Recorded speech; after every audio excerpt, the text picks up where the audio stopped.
Okay, so dear Dharma practitioners, be comfortable yourself and relax your body. So keep your back straight, neck head straight in one line and your right palm on your left. So gently close your eyes and bring your attention to this bell sound. And while you're focusing to the sound, mentally relax your body, relax your mind and relax your breathing with your thoughts. So do nothing extra. Just follow the sound, please.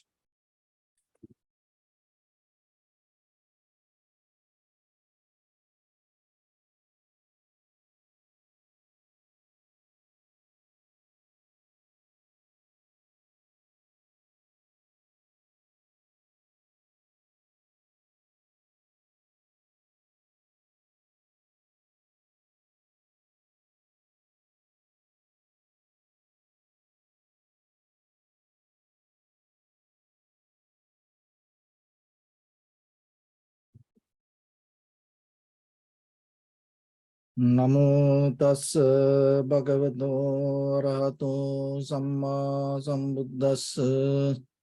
Namo tassa bhagavato arahato samma sambuddhassa.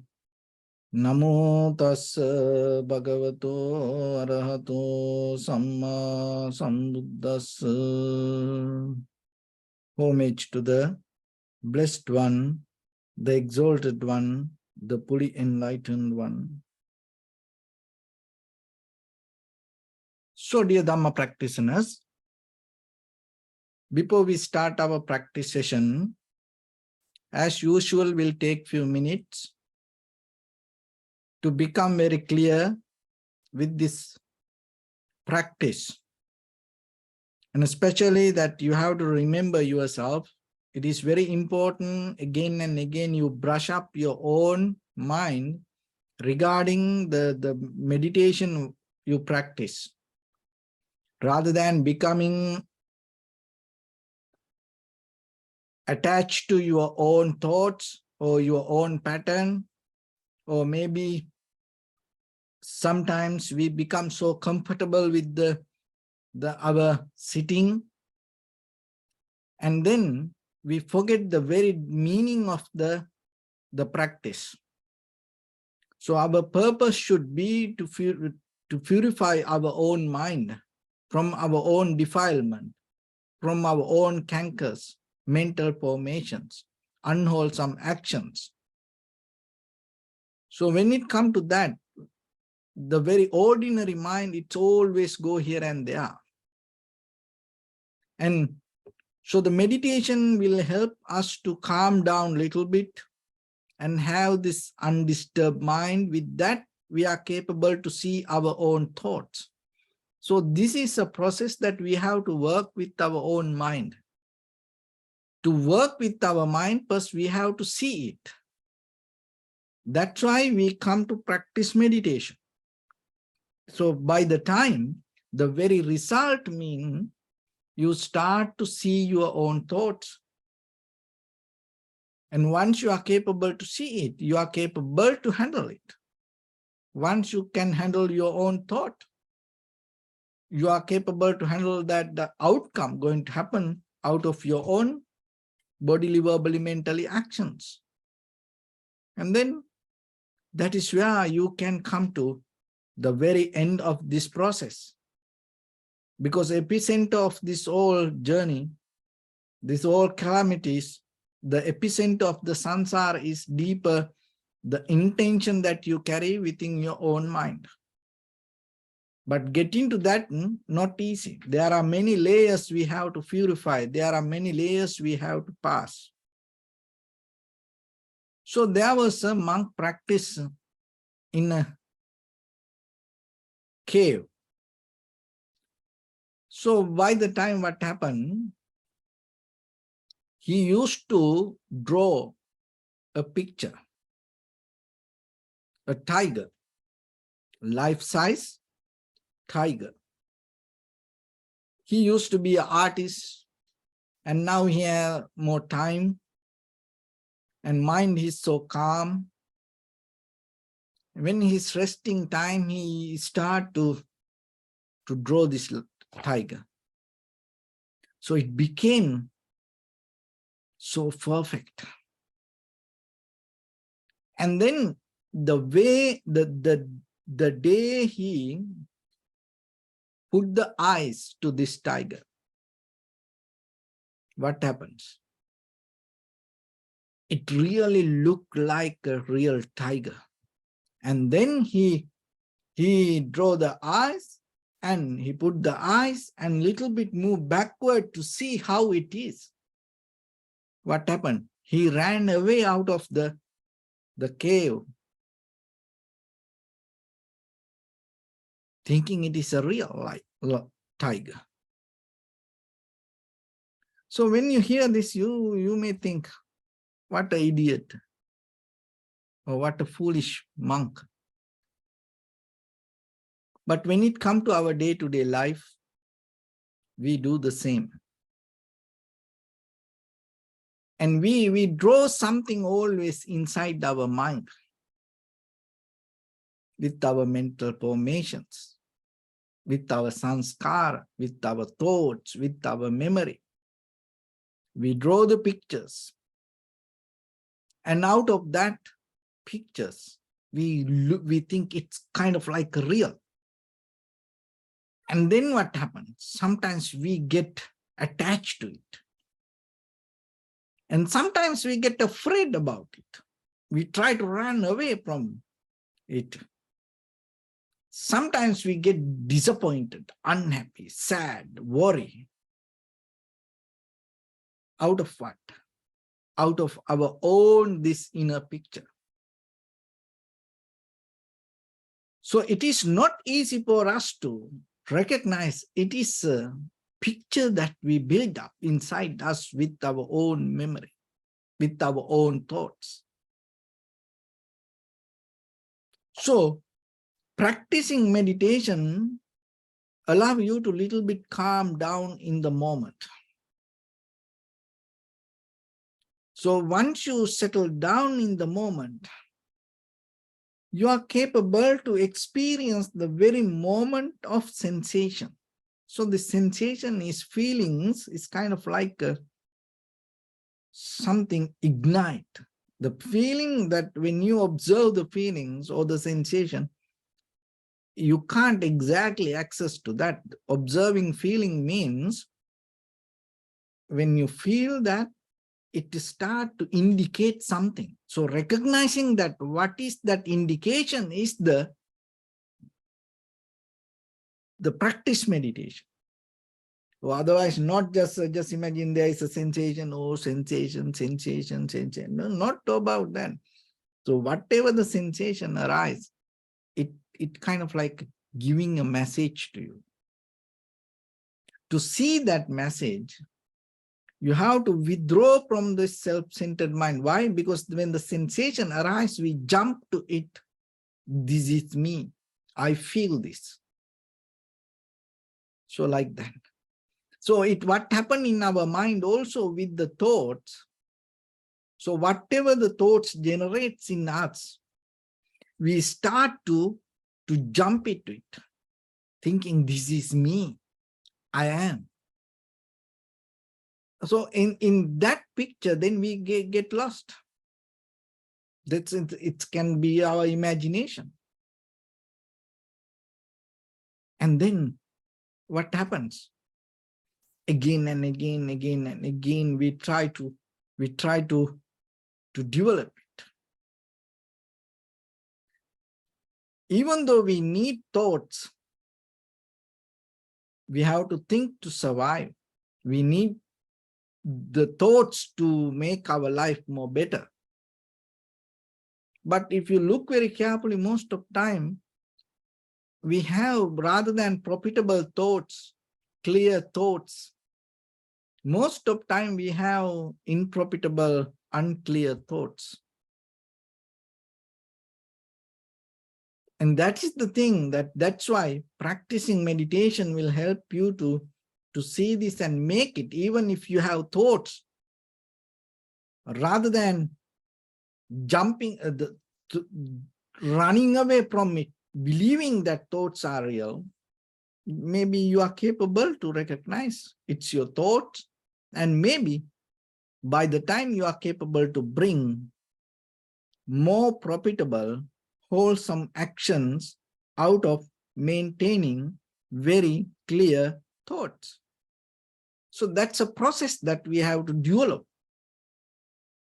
So one thing you have to remember, so sometimes when we caught up in this story or the thoughts or our imagination itself, when we take as reality, what happens? We are not capable to experience around us as it is, or very clearly itself.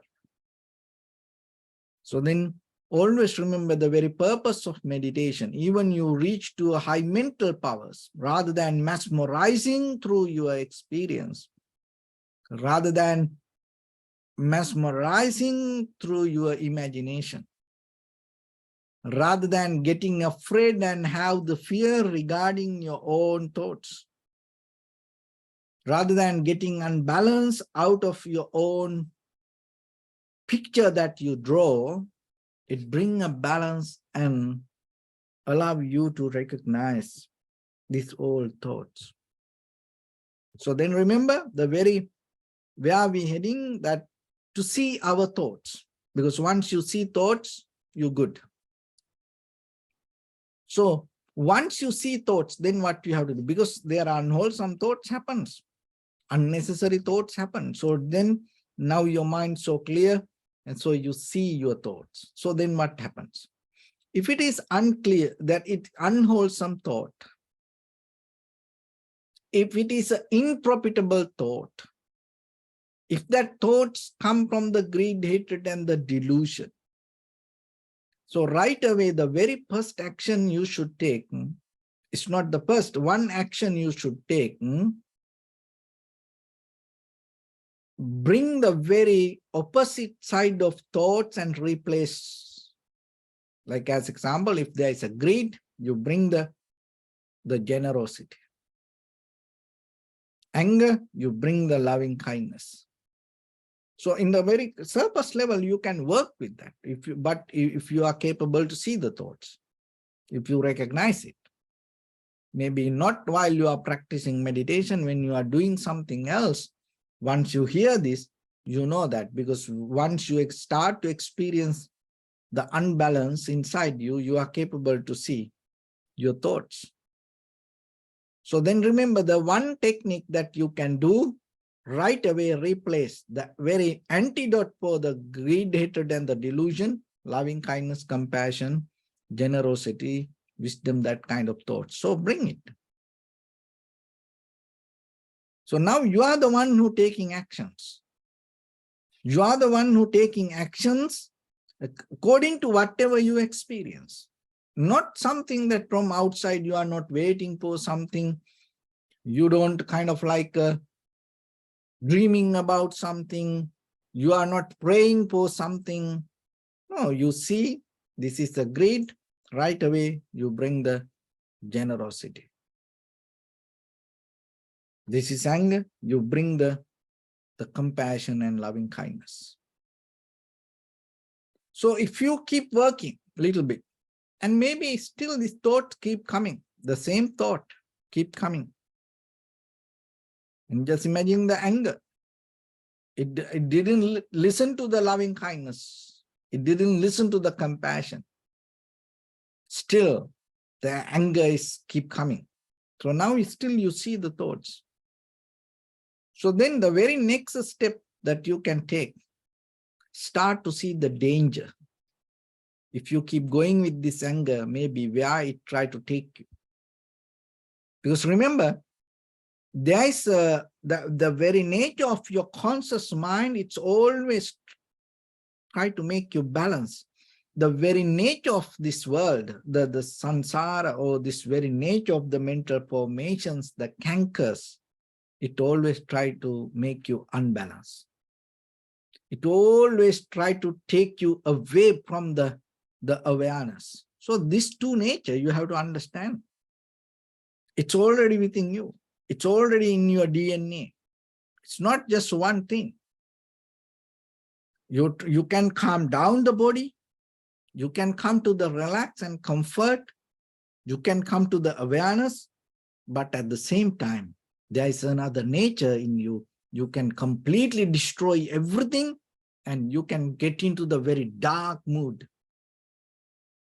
So then it is your conscious decision. What I want. Do I want to go into the darkness because of something? Do I want to experience this unhappiness because of something? Your conscious decision, not somebody else. If it is you, if you say yes, go for it. Go for it until you get tired. Go for it. Pain, go for the pain. Sometimes you think it's okay. I can handle the pain. Go for it. And maybe birth by birth, you keep going through that, and one day you come to end.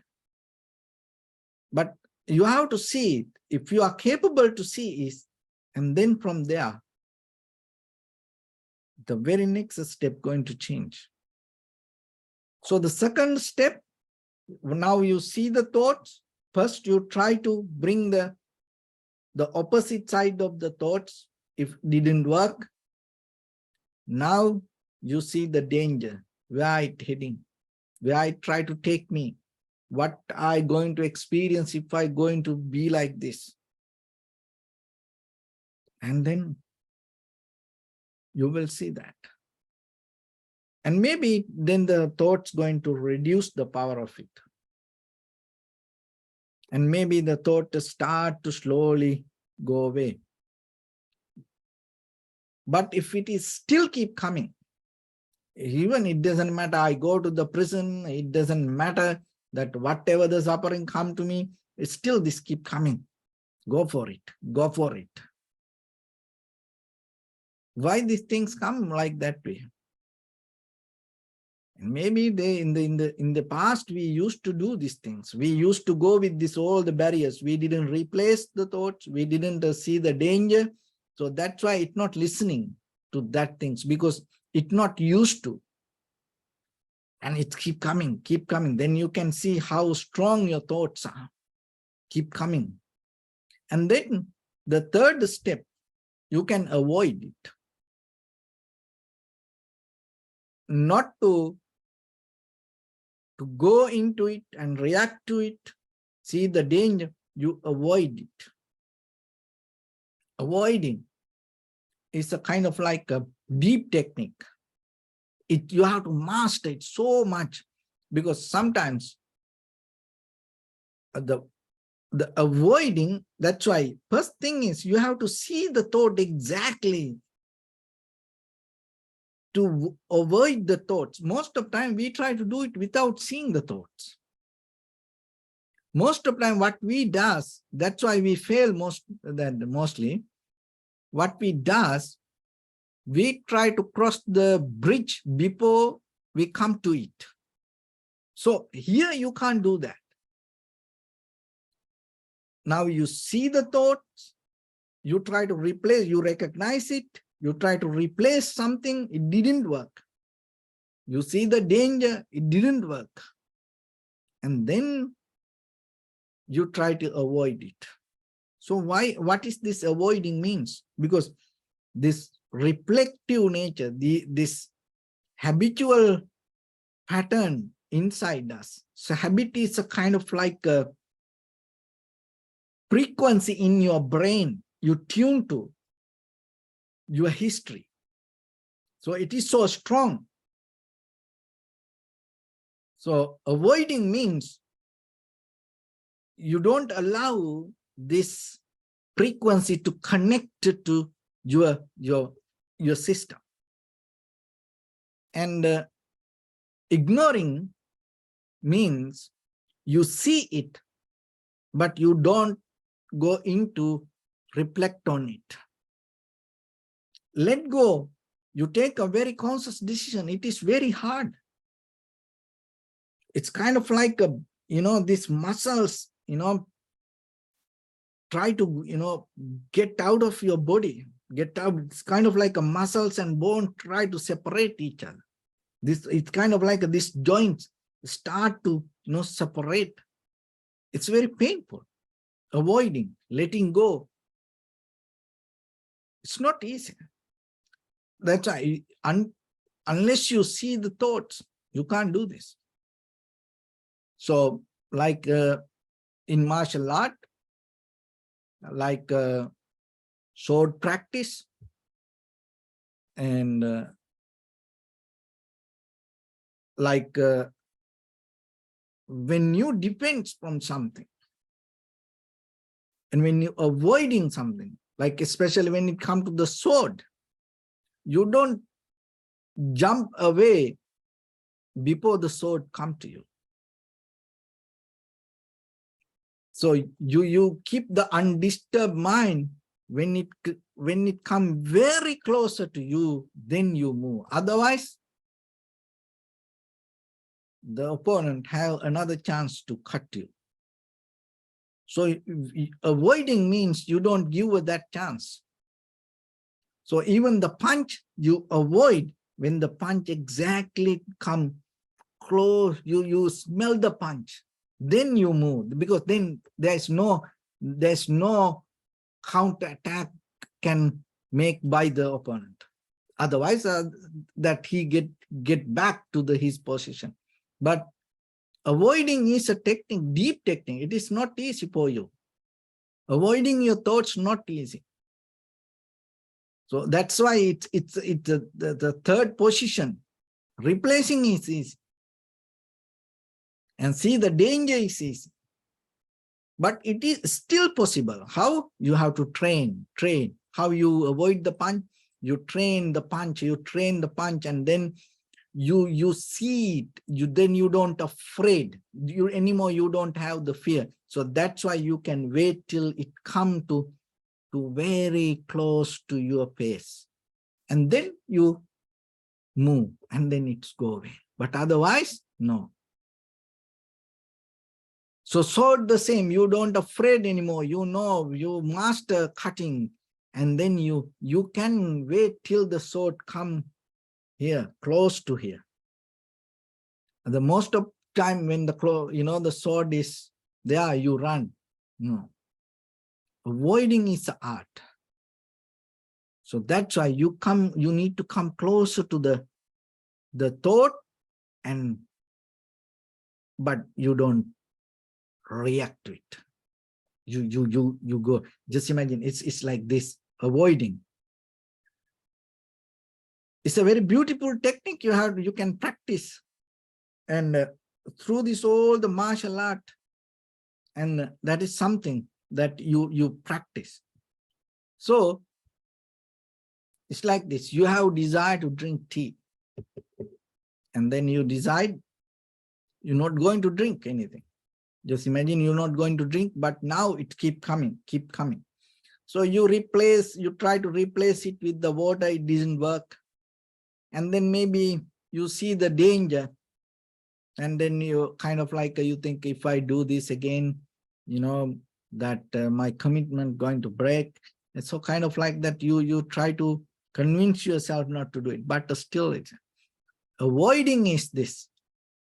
You make the tea, and it's there already, and you take it very close to your lips, and even a little bit is there, come closer to the lip, and then you decide you're not going to do it.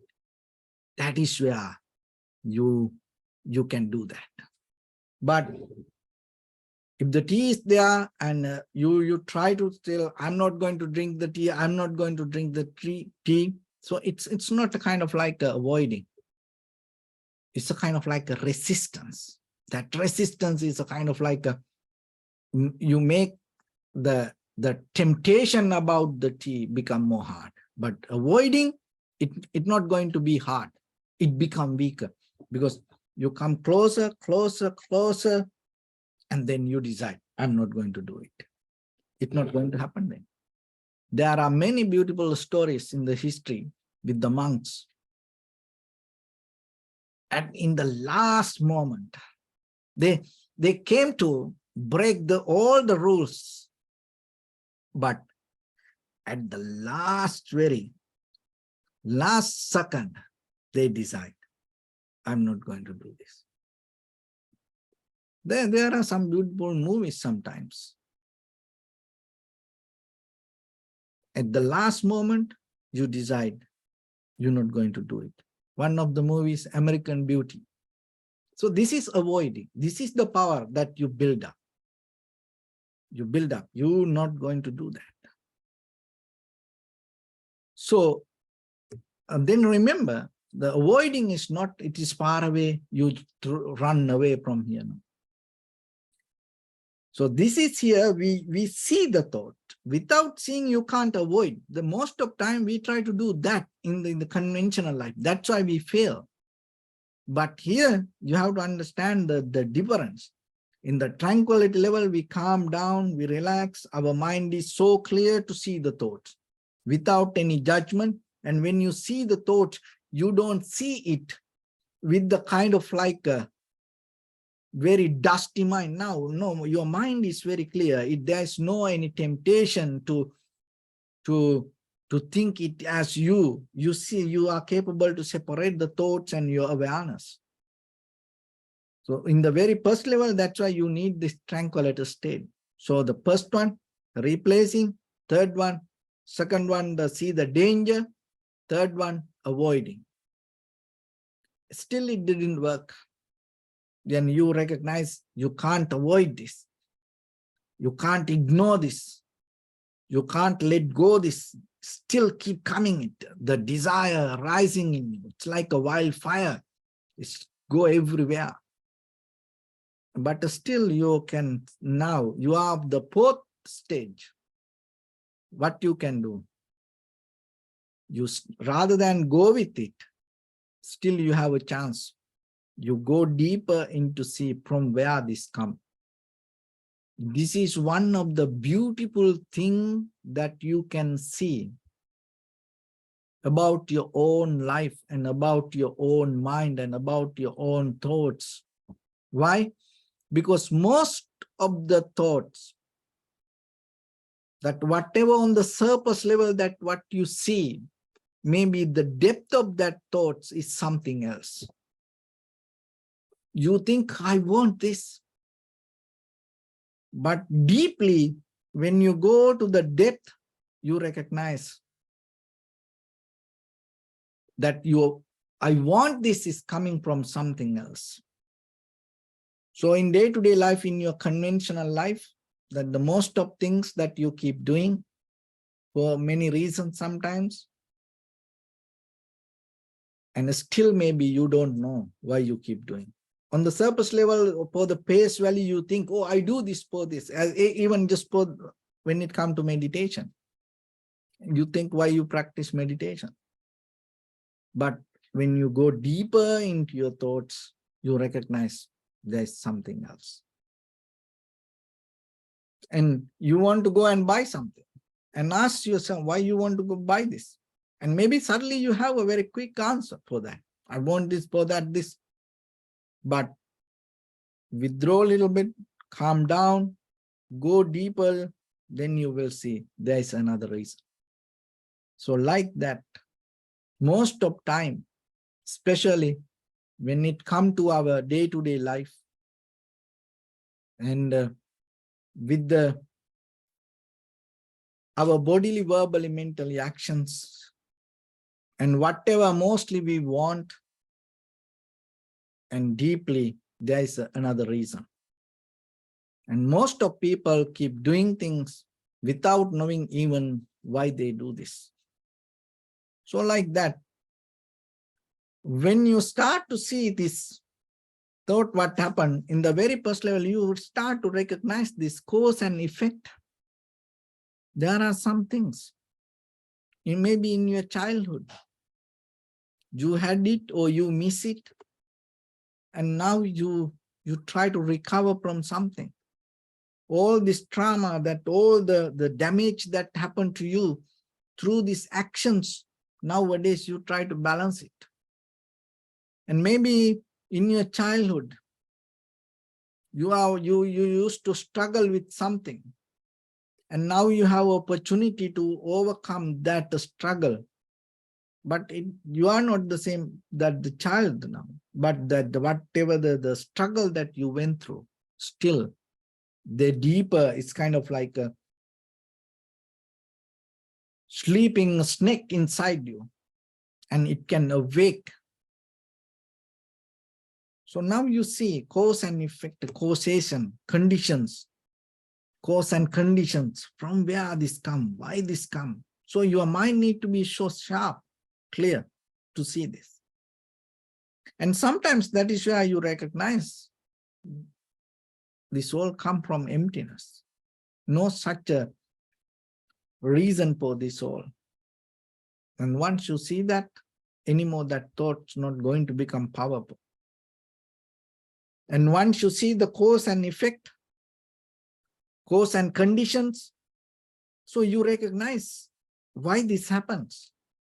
And that itself will take you away from that thoughts. So like that, there are thoughts people keep doing, eating especially. As you know, when according to your stress level, when according to your anxiety and depression, the things that you eat going to change. When you have the fear, unsatisfaction, what you eat can become different. And when you have the loneliness, the way you react is completely different. And when you deeply have kind of like a not enough, kind of like that unsatisfaction, your behavior start to change. So like that, in the surface level nowadays, that whatever you do, maybe deeper roots that you don't see. But in the fourth level, if you look very carefully, in the very first level, you try to replace your thoughts. It didn't work. You see the danger of that thought. It didn't work. And you try to avoid it. It didn't work. Now you see from where it comes. So that's mean what? You don't go away from it. You have to go into it. Otherwise, how you can see from where it comes? But when you go into it, you don't caught up in that current. If you get caught up in that current, you can't see it. So you are still not belong to that thoughts. Your awareness is separate from it. That's why you can go deeper and see it. You don't mesmerize. You don't get lost with that thoughts. Your awareness so sharp to separate it again and again and again. And that's where you can see. And even it didn't work, if that, even you see now the cause and conditions, even maybe you see this come from the very emptiness, no reason maybe, but still this thought keep coming. So then what you need to do? Not all the thoughts, but there are some thoughts can happen because of the karma, samsaric behavior, and maybe we don't see that in this very lifetime there is a relationship to that thoughts, but still this keep coming. But now you are more conscious, strong, you are capable to change your destination. So you take fully authority to yourself. You are fully responsible to your own life. And once you have that, you are capable to take a very strong, conscious decision. Say no to that thought. That is the beauty. That is where you change your direction, destination. It's kind of like you recognize, in my life, I have done this many times. I am the one who went through this pain, difficulty, sadness, worry, unhappiness, fear. Enough is enough. I am done. That's it. If you come to that level, this thought not going to anymore. then it recognizes it cannot do anything anymore. Why? Because always your conscious decision is stronger. Remember that. It doesn't matter through the samsaric journey, eons by eons, you used to keep doing something and you had a very strong karmic path you develop with the repetition of action. That's mean habitual pattern. It doesn't matter how strong your thoughts, still your consciousness can say very strong decision to say no more. So it's kind of like then say that your habits, your patterns, and the consciousness. So which one you want? That's your life. So you are capable as a human being, moment by moment, moment by moment. You have done in your past life, in this very lifetime, you have done many things. But now you are conscious. You can recognize that all what you have done, where it took you. What are the results? You know that all. Because you went through that whole experience. And then there is a tomorrow for you. Here, now, you can take a very conscious decision. Do you want to repeat it for tomorrow? If it is so, go for it. Who's going to change you? No one going to bother you. Take it, go for it. Enjoy it. If it is suffering, enjoy suffering. But sometimes you think, recognize, this is enough for me. I don't want anymore. So that's why you try to replace that thoughts. That's why you see the danger. That's why you try to avoid that thoughts. That's why you saw the cause and conditions about it. But if it's still there, then maybe that emotional current, or maybe your habitual pattern is so stronger. Take a very conscious decision. That's it. Once you take that very conscious decision, remember, there is nothing in this universe can challenge for that. That much you are strong. So the thing is this, you have that power, you have that opportunity, you are capable to take that things. In the human history, we have seen many enlightened masters and wise people, philosophers, and even in the very conventional level, ordinary people have taken that conscious decision and they change themselves, they change the world sometimes. So you are also capable to change your world, change your own life. That bringing that change by your own conscious decision is the power that you gain out of meditation. And then you are the one who can see what to do. So when the mind becomes more sharp and clear, strong and energetic with that, and once you have the ability to purify your own thoughts by your own conscious decision, you're not going to be the same. Even though in the outside world, you go with these things, inside, you're not going to be the same. So with that, let's get into practice a little bit now. So your right palm on your left and neck, get straight in one line and be comfortable with your posture. So bring attention to your body and scan head to toes yourself and say, Sopatveva, or may I be well and happy 3 times.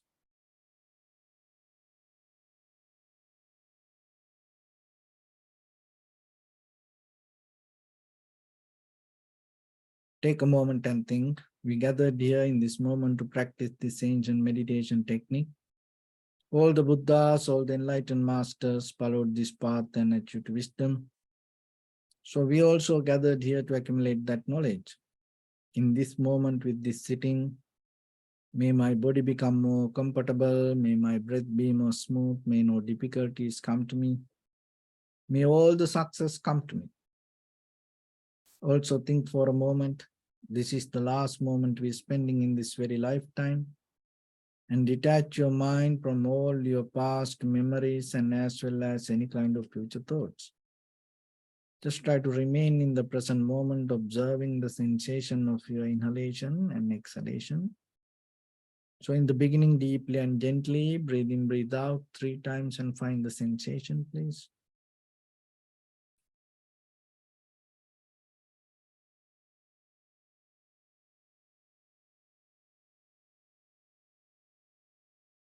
And allow your inhalations, exhalations happen itself.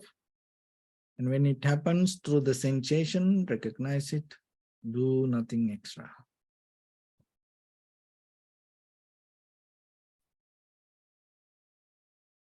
So bring your attention to your body, please.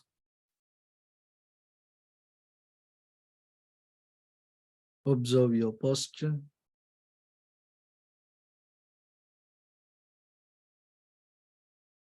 We cultivate loving kindness and compassion in our heart and radiate it as a light through entire your compound, village, city, state, country, world, around this universe.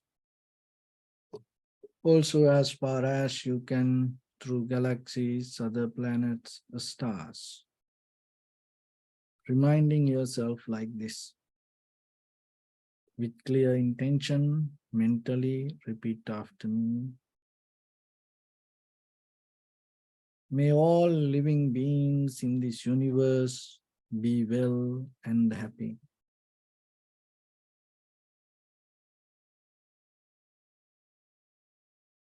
May everyone be happy and safe. And may their hearts be filled with joy.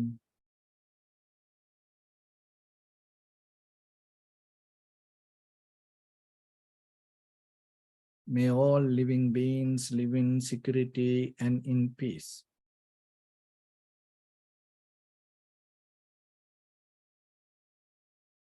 Beings who are frail or strong, tall or short, big or small, visible or not visible, near or far away.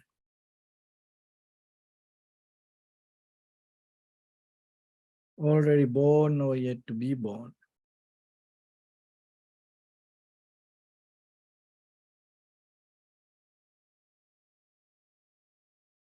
May all of them dwell in perfect tranquility.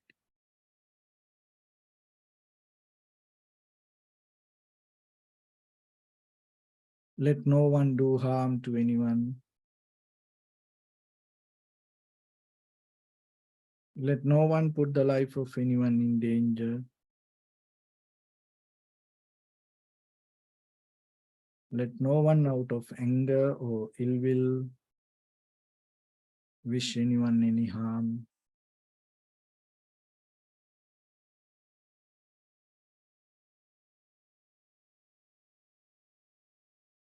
Expand the loving kindness and compassion beginning from your heart, forward. Visualize yourself and send it as a light.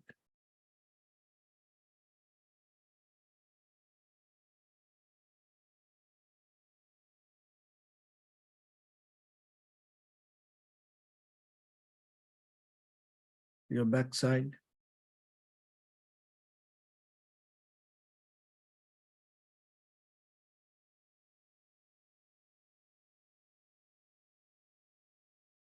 your left side,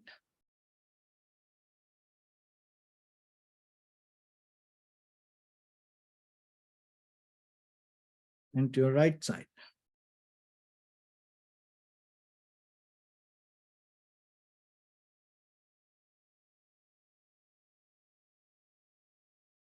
Downward,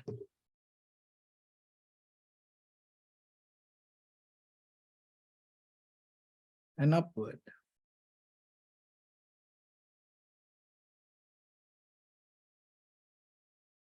to all six directions at once, like the moon, the sun, spread the light, to spread the energy, without any condition, without any limitation, without any resistance or without any judgment. Let your heart to shine with the loving kindness and compassion from the bottom of it, with the maximum effort to the highest, wishing yourself, may all living beings in this universe be well and happy.